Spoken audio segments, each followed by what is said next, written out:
Warhammer 40k Rogue Trader is the newest game from Owlcat Studios. It's a top-down, turn-based RPG, much in the same vein of their other games that they've made, such as Pathfinder Kingmaker and Pathfinder Wrath of the Righteous. But unlike those other games, Rogue Trader is only turn-based. I'd say that's probably the only major difference, other than the setting, of course. I've had high hopes for this game. I've been following its development since it was announced, and I love all of their other games and top down isometric RPGs in general. And the game does not disappoint. The gameplay is pretty similar to other turn based combat games. I would say it's pretty similar to XCOM, especially that one zombie DLC thing they had, due to the fact that in almost every combat encounter, you will be outnumbered, but you're pretty rarely outgunned, unless you're trying to complete quests before you're properly leveled. I've run into that problem before. When in combat, you have some bars that you need to keep an eye on. There's your movement points, which, I mean, pretty self-explanatory, allows you to move. Each movement point lets you move one square or one tile. And then you also have action points, which you use to attack and use other abilities.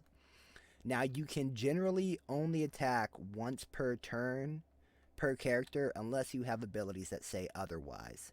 And once you attack, you cannot move again until the next turn. I really like the abilities that each class has. They all feel unique enough from each other, and I thought that the development team did a really good job at coming up with the ability themselves. Since in their other games, they could just use the abilities from the tabletop games. I understand it's not just like a one-to-one type of thing, but they definitely had a bit of a guideline there. As opposed to this game where they had to, freestyle it a little bit, and it worked. They also added something distinctive, which is the heroic act or desperate measure, which uses a resource called momentum that you gain from killing people and, generally doing combat, which allows you to change the flow of the battle in your favor by using very powerful abilities. Like if you're using the soldier archetype, you can shoot as many times as you have action points compared to, just shooting your gun once, which can definitely be a game changer. Although, this game, it really does remind you of XCOM when you get those 90% chances to hit and you miss. Really just reminds me of that in a lot of encounters I've had. One thing about the combat I don't like is that you are locked into turn-based mode, unlike Owlcat's other games, where you can switch between real-time and turn-based. I don't mind turn-based, I like XCOM, I like other turn-based games, but sometimes I just get annoyed at having to go through the motions on every single minuscule combat encounter. I'm a lot more interested in the story than the turn-based combats. In their previous games, I'd only use turn-based game mode if the situation warranted it, like a boss fight or hard encounters where I kept on dying. But in this game, every single fight is going to take a little bit of time, and it might take longer than you would expect, especially if your companions and your routine keep on missing. I thought the user interface in this game looked fine.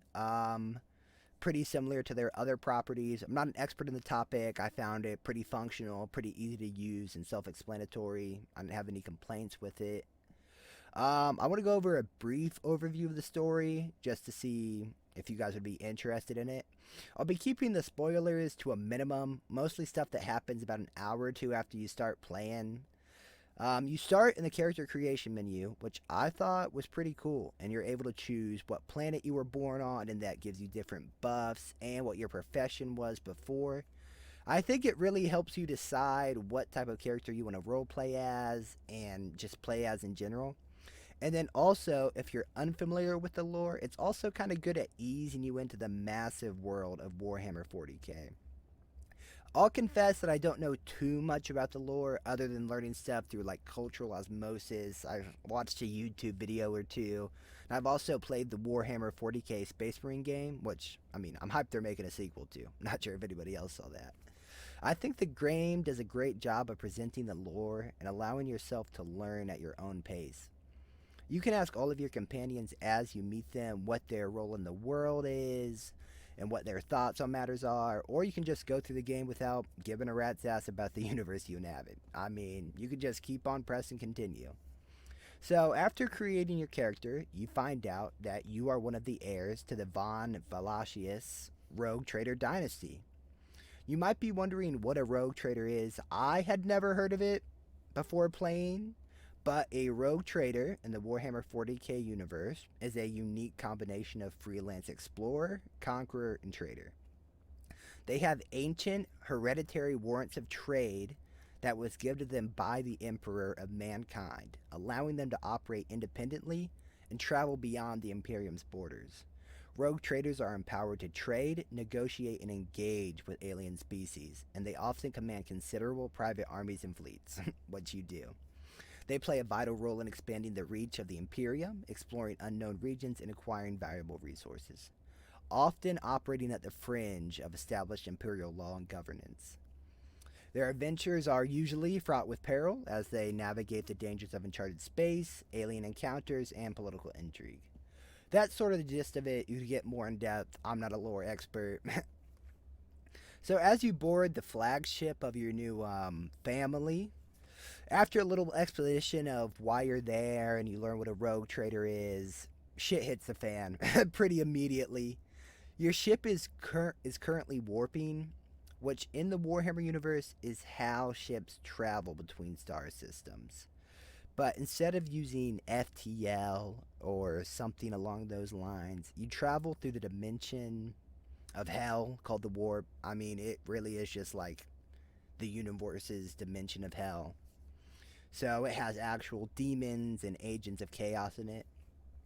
So I won't say who, but somebody on your ship betrays your new family and kills Theodora von Valachius, the current rogue trader, and the other heir. So with no one left, you're now the new rogue trader. Congrats. You also meet a majority of your companions in the prologue. There are a couple you can meet after, but you'll meet the bulk of them right at the start. I think they're all unique and interesting to talk to, and they all have a variety of opinions on your actions. There's not really any, unlike Starfield, they all have different reactions to things and want you to do different things when you're making decisions. So I really do enjoy all of the characters. There's not a single companion that I don't like. I have not beat the game yet, but based on Steam achievements, I'm very far into the game compared to all the other players. But I find the story very interesting, engaging, and just as good as all of Owlcat's other games. I think the graphics are pretty good. They're not the most detailed, but that's because it's not really important in a top-down game, I would say. I think the soundtrack is pretty good. It helps set the mood. I like the combat music. I like the general music when you're just walking around. This game is new, and in today's day and age, that means bugs are expected. I have run into only one bug, and it was nothing major. Just enemy turns and combat glitching, and like nothing will happen for like 3 minutes, as I don't know what the game's doing, but everything will be fine after that. But I've seen other people on forums have a lot more trouble than me, so I guess be on the lookout and report any bugs you find if you do end up picking up the game. As I said, I've not beaten the game, but just based on what I've seen and the choices I've made, there's a lot of replayability, just like with all their other games. You can choose to be a faithful follower of the Imperium of Man, smiting heretics and being a huge dickhead in general. Or you can play as a decent person who actually cares about people's lives. Or you could even play as a heretic yourself and become an agent of chaos. I imagine I'll play through this game at least twice. I've been having a lot of fun playing this game. In my own personal opinion, I would rank it as worse than Kingmaker. Maybe worse isn't the right word. I would just rank it lower, but better than the Wrath of the Righteous. I think it's a lot of fun. I'm on chapter 2 of the game, and I played for about 21 hours, and I imagine I'll put in at least another 20 or 30 hours for this playthrough. I just think, generally, Warhammer 40k Rogue Trader is a commendable entry into the realm of top-down turn-based RPGs. I think it's, I don't know, I guess I'd say Baldur's Gate 3 might be slightly better, but I guess it also depends on what you think of the settings. I think it's up there with Baldur's Gate 3. I think it strikes a nice balance between intricate combat mechanics and a rich, lore-driven narrative. This game offers a deep and engaging experience that I think people who love Warhammer and people who are just kind of coming into it or are more like me and have a sort of surface level knowledge of the game can enjoy it. So I think while the game faithfully sticks to the turn-based combat, which may slow down the pace for some, I think it shines in its strategic depth and the uniqueness of each class's ability. I think the inclusion of the momentum based heroic acts adds another layer to the tactical gameplay beyond just using abilities and, shooting. They're definitely trying to keep each encounter fresh and exciting. I think the character creation process is notably immersive.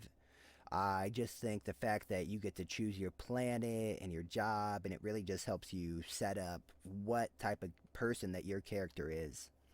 And I think it really lets players just dive into the huge Warhammer 40k universe and shape their own journey before it even kind of starts. I think the storyline, it has a nice blend of intrigue and lore, and it keeps you invested. And I think all the companions you meet along the way add some depth and diversity to your adventure. I think graphically, as I said, I think the game is pretty solid with a fitting soundtrack that I think enhances the overall atmosphere. While there are some bugs, as is common, I don't think they significantly detract from the overall experience. I think Rogue Trader's replayability is probably going to be one of its strongest points, as with all of Owlcat's other games, as the choices you make genuinely impact your journey and the quests that you have, and of course, you can also choose to send any of your companions away, or be mean to them, or be nice to them, or romance them. So I think it offers a lot of different paths and outcome, making multiple playthroughs appealing and rewarding. I think my personal rating for Warhammer 40k Rogue Trader, I would give it an 8.5 out of 10. It's a well crafted game that stands out in the genre. I think it proves once again that Owlcat Studios has a keen understanding and a love for the worlds they bring to life in their games. So I think if you're a fan of strategic turn-based RPGs, or if you're just looking to dive into the Warhammer 40k universe, because I mean they do make a lot of games, but I don't think that there's a lot of well-crafted RPG games set in the universe. I think Rogue Trader is definitely worth your time and attention. It's a game that combines challenging gameplay with an immersive story set in a rich and fascinating universe. I'd say that's about it for my review of Warhammer 40k Rogue Trader. I'd love to hear your thoughts on the game, or if you're going to pick it up, or, I mean, just what you thought about it in general, Nobody I know in person plays these games, so I'd love to be able to talk to somebody about it. So that's all. This has been Conduit. If you're still watching, thanks. Like, subscribe, all that usual nonsense. With how this channel goes, I'm sure I'll see you in another 6 months with a video, maybe.